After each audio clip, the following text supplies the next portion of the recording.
No, talk about the offense, Mike. Like, what do you think? Obviously, the O-line's the biggest thing here, but what do you think?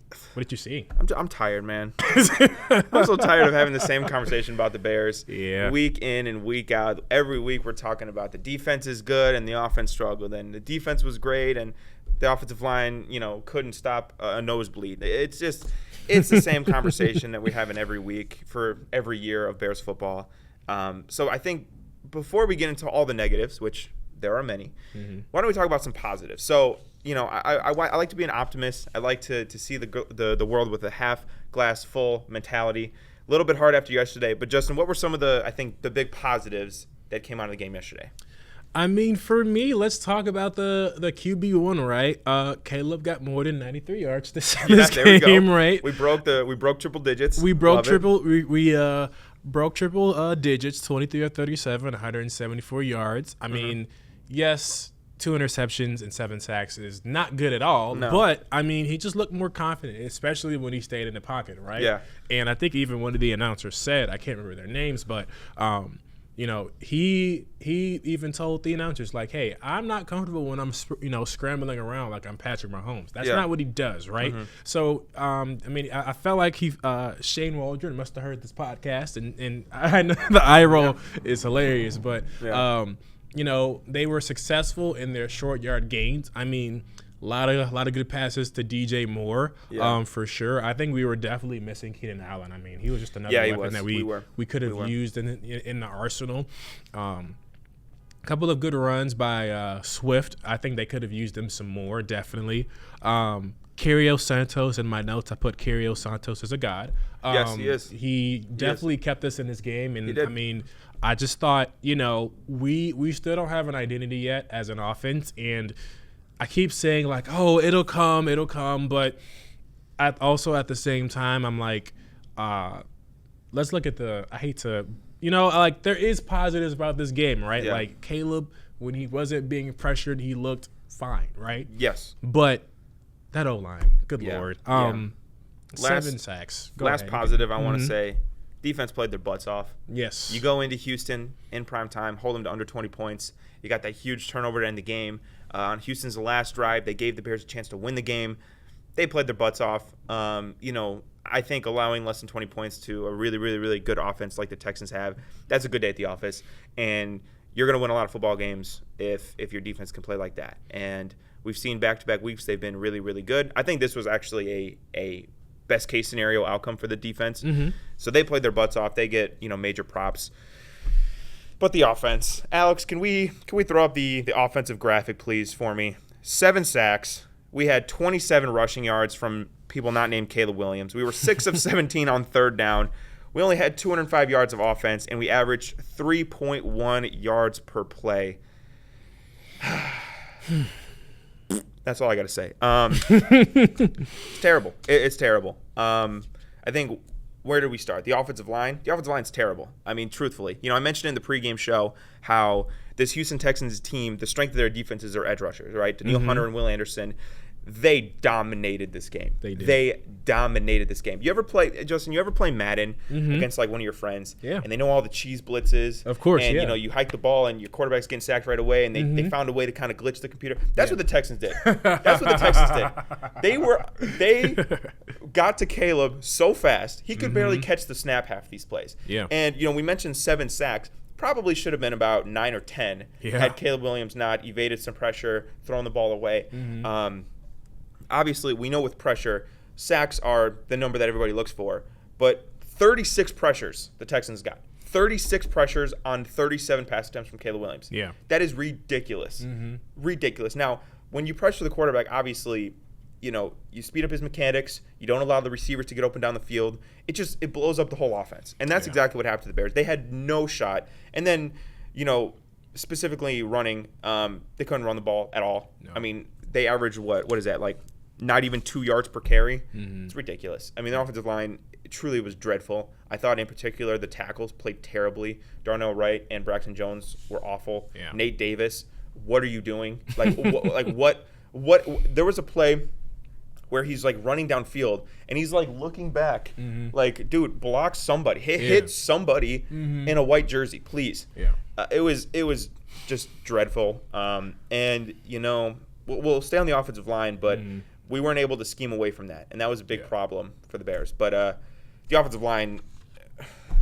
Yeah. I feel like a broken record. The Bears always have a bad offensive line. It's terrible. Yeah, I mean, I agree with you, right? In my notes, I have the O-line needs to run laps. Seriously, they need to just run laps next practice and do a bunch of suicides. A bunch of suicides. Yep. And they all need to write Caleb Williams an apology letter saying how bad and how sorry they were. Yeah, they need to buy him ice packs for his whole body. Icy hot. No, seriously. Yeah, right. But I mean, let's focus back on the positives. I had one more note for the defense. Last year, Houston averaged 26 points per game. Last season at home, we held them to 19, right? So, obviously, our defense potentially could be a top 10 defense in this league, but our offense is questionable, right? Yeah. And I think definitely there were a couple of plays where you looked at Caleb and you were like, hey, this is what we wanted, the Heisman winner. This is the #1 pick. And then there were some plays where I'm like, I get that you're trying to throw the deep ball and you're trying to be the hero. I get that, but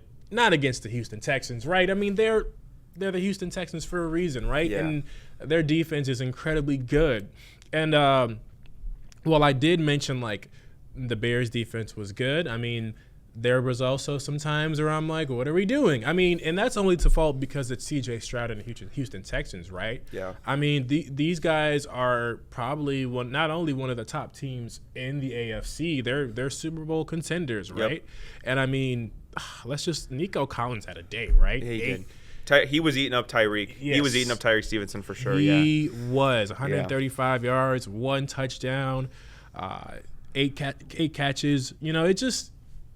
You just can't beat that, right? No. But overall, could I say the offense looked better? By a little bit. And I mean by a small midget, right? Yeah. Or smidget. Small smidget. But yeah, overall, offense probably got from a C- to a C+.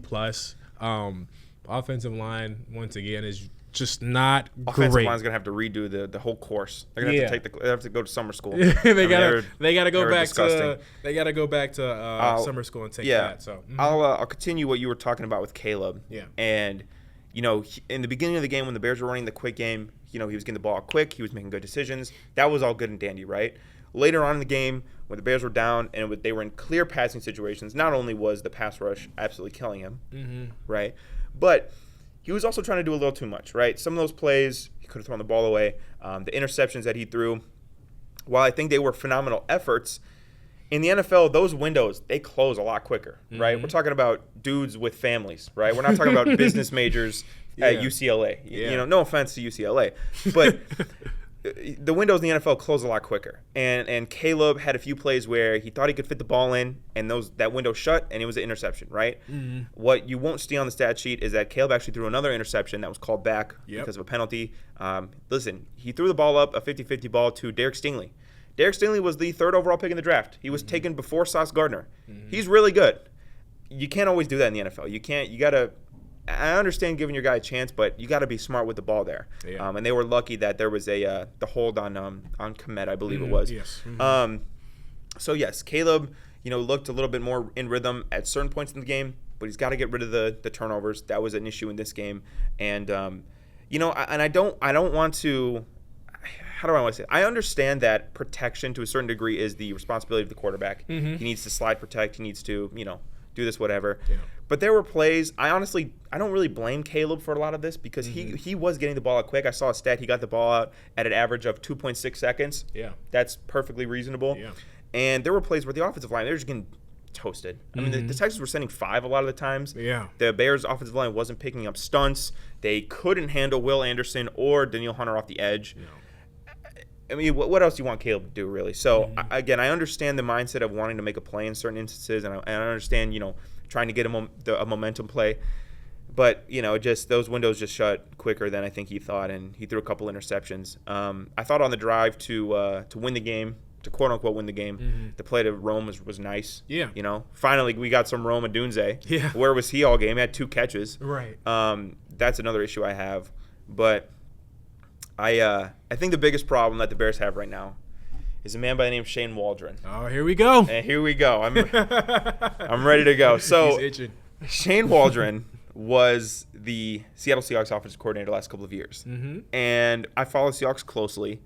And I do not like Shane Waldron. I did not like when the Bears hired him. And I remember there was a lot of talk in this offseason about, well, Shane Waldron's better than Luke Getsy. And, yeah, like I said, that could be true. Is it, though? Is he better than Getsy? Because it's not looking like it. No. There were so many there have been in the first 2 weeks, so many schematic problems with the Chicago Bears. First of all, quit throwing it to Gerald Everett. What are we doing? What are we doing throwing it to Gerald Everett? Another issue he had in Seattle that is popping up in Chicago is, for some reason, the Seahawks' weapons weren't being utilized last year. Like Jackson Smith and Jigba, DK Metcalf would go entire quarters without getting targets or anything. Like he didn't utilize the good weapons that they had. Now we're seeing it in Chicago. Where's Cole Kmet? What's going on with him? Right? Rome Odunze barely is involved in this offense at all. So I have issues with that. The protection, he does not know how to pick up a blitz to save his life. It really just drives me up the wall because the Texans, from a schematic standpoint, we're not doing anything totally fancy. They weren't, triple stunting and sending a nickel and dropping their DT. They were just rushing 5 and just getting home. And there was no answer from the standpoint of Shane Waldron on how to protect Caleb Williams and how to allow the offense to function, right? I think that it was total malpractice on his behalf. And you know what it reminded me of, Justin? What? Do you remember, and I hate to bring him up, do you remember Justin Fields' first start against the Cleveland Browns in Cleveland? Jeez, yeah. He was eaten alive. He was. Eaten alive. I thought I thought he died, honestly. They had to scrape him off the turf in Cleveland. With a shovel. Because they couldn't protect him. Cleveland was getting free rushers. And, Myles Garrett is pretty good at football, if you haven't noticed. Top pick for a reason. And it just, I was watching the game yesterday thinking, this is the exact same. Like, we're having the same problems. We are having the same issues of can't run an offense because our offensive line, A, can't pick up guys, B, our offensive coordinator can't scheme some extra blockers, and C, we're just getting dominated. And it's really sad. Again, some of the plays that he runs, it's like he was running like those swing out screen passes to DeAndre Swift. Oh, there were so many. I'm just like, you're throwing it to Gerald Everett. It's like, dude, what are we doing? And you're trying to run outside zone when your tackles are getting abused all game. It's like, are we watching the same game? Are you really trusting Darnell Wright against Daniil Hunter on the outside to set a block? Yeah. It blows me away. Shane Waldron to me has been a disaster for the Chicago Bears so far, and a lot of the issues I had last year with him in Seattle are coming back to bite the Bears right now. Yeah, and I mean, I'm in agreement with you, Mike. I just think overall, and I think it was a stat line of he's under the Sean McVay tree. Well, he did not learn from Sean McVay at all. He fell off. He was the apple that fell out of the Sean McVay tree. Yeah, he was the rotten apple that fell off the tree, right? But I will say this as a positive, right? It wasn't a blowout. We were close in the game.